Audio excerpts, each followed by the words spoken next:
But despite all of that, the leaders of the Democratic Party, they were absolutely determined to get some unity and to get something passed. And so taking this lousy bill, they strong-armed, and they strong-armed just like the worst of any party politician's strong-arm.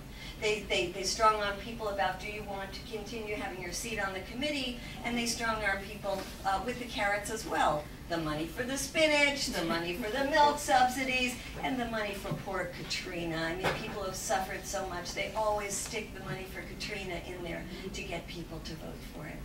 And so we see the same kind of ugly party politics inside the Beltway maneuvering that we have seen for so many years, and some of us thought maybe we'd see something different this time around.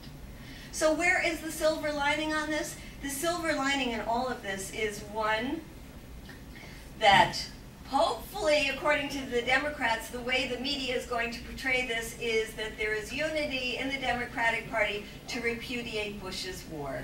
And any kind of repudiation of Bush's war is a positive thing. Another positive thing in the lining is that it is true, as Steve has said and as Bill has said, that we wouldn't even have gotten this lousy bill if we hadn't worked our asses off to get them to do something to show some kind of repudiation of this war. How many of you made your calls this week? Well, you know, in Congress, the phones were ringing off the hook. And when we went into the offices, they couldn't answer the phones fast enough. And PDA was right on there, always on the mark, immediately putting out the absolutely right alerts to people, telling them the absolutely right things to do.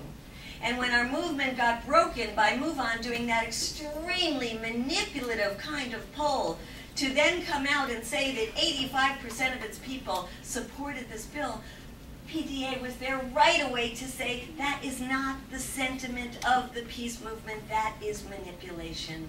And we in the peace movement don't like manipulation. So I can't thank PDA enough for always being right on the mark, to be clear and to be absolutely principled. And I think that one other positive thing that has come out of this is that our friends that PDA has cultivated so assiduously in the Congress, our heroes of the day, Dennis Kucinich, Barbara Lee, Lynn Woolsey, Maxine Waters, John Lewis, Mike McNulty, Mike Michaud, these people feel strengthened by this vote, because when Maxine Waters and Barbara Lee would try to talk to Nancy Pelosi, when Lynn Woolsey would try to talk to Nancy Pelosi, they were totally marginalized because Nancy Pelosi felt they could take the progressives for granted, and they felt that they only had to talk to the blue dog Democrats and get those conservatives on board. And now, just to get this vote passed, they had to negotiate hard with the progressives. And it was only thanks to the progressives that this vote actually got passed. And while we might not like the vote, we do like the fact that the progressives in Congress now are a power bloc. And that we hope they will use that.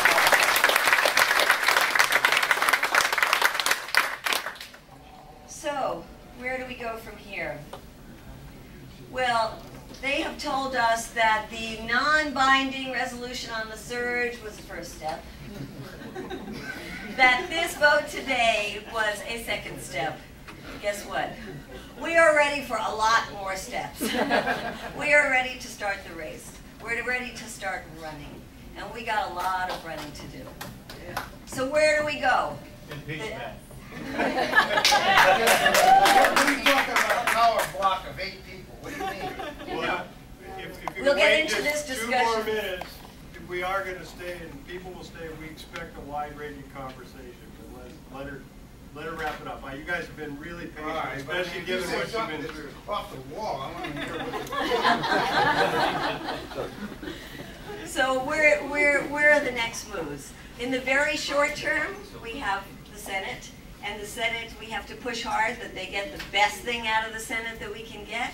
Then we have the conference committee. We've got to push hard that we get the best thing that we can get out of there. And then immediately we go on to the next tranche of money, which is going to come out in the defense authorization bill. So we have money after money after money that we're going to keep fighting. We have to change the discourse. The discourse has to be changed from the one of we're keep voting to give them money for the war because we support the troops. And any of you who have walked around the halls of Congress and you have said, please cut off the funding for the war, the answer that we get is, I can't, I support the troops.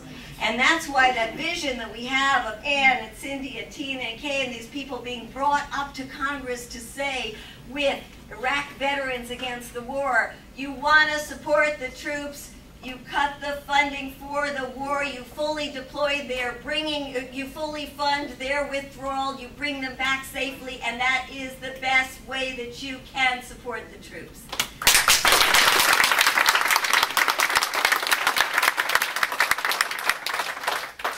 We have Iran to worry about. It is very distressing when you go into some of those hearings and you hear the Democrats saying to the Republicans, you are not doing enough to get Iran to comply.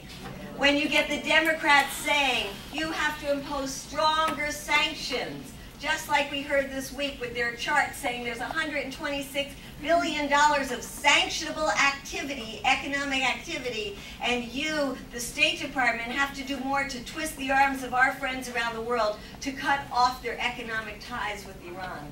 We've seen this before in the case of Iraq, and there were about 1 million Iraqi children that died. We have to stop these kind of sanctions in Iran that are going to kill Iranian children. Afghanistan, the Democrats want to show, okay, you know, we want to lighten up a little bit on Iraq, but we are tough and we're going to throw another $1 billion in there to fight Afghanistan, which is the good war. You know what? There is no good war. And the fight in Afghanistan is not getting us any closer to bringing to justice whoever attacked us on September 11th. And we have to catch up to our friends in Canada, our friends in Europe, who are building a strong opposition to their countries stepping up the war in Afghanistan and are actually calling, like we're calling for in the case of Iraq, for negotiations, for international community to step in, for the rule of law, and not to try to solve the problems through military action. So we can't let Afghanistan be off the table of us as a progressive movement. And finally, I want to end with something that Bill started with, which is this issue of empire.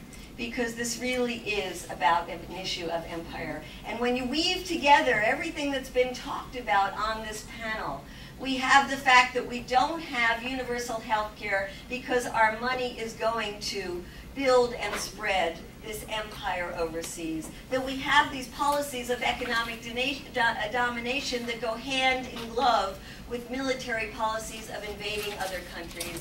And that we use racism in this country as a way to divide each other so that we don't rise up against this empire that is oppressing people all over the world and oppressing us here at home. And I want to end with just feeling that sense of responsibility, because I've recently been traveling around the world and at meetings where there was just a new coalition created to fight the military bases that the U.S. has all over the world. And they wanted us to come home and educate people that we have over 700 U.S. military bases in over 130 countries. And those military bases aren't making us any safer here at home. They are not defending us. They are for an aggressive policy of domination.